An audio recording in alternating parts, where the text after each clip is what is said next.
Hi, it's Randall from Marine Jones. It's been a while, but we're starting the year off in 2023 with the return of our boating tips and tricks. This week, we're going to concentrate on the Kenyon 240 volt barbecues, maintaining and cleaning.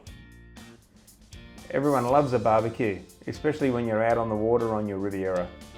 Today we're on a Riviera SUV. It has the dual electric Kenyon barbecue arrangement. Most people forget a couple of key things with these barbecues, so we thought we'd take the time to point that out. First of all, before you turn the unit on, you can remove the plate.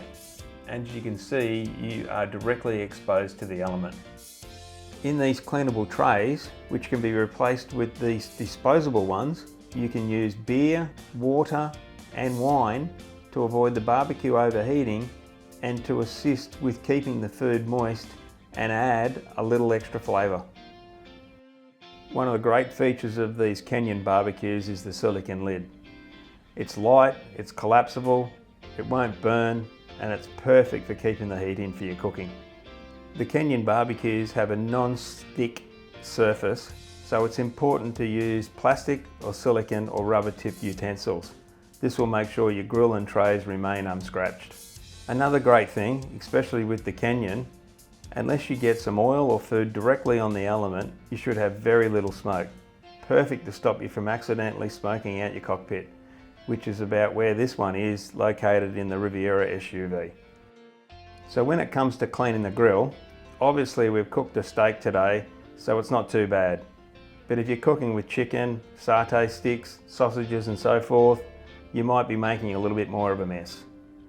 The way we do it is leave the barbecue on, place some paper towel over the top of the grill, then pour water over the towel and turn the barbecue off. Any excess mess or oil will fall into the tray below, whether it be the disposable or the non-stick choice.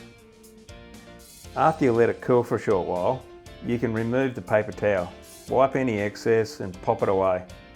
After you've let the tray cool a bit more, wash it like you're washing your dishes and then it's ready to go again. We hope you found this video helpful.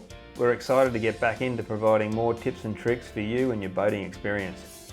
If you want to see more, be sure to subscribe. And if you have any questions, feel free to leave them in the comment section below.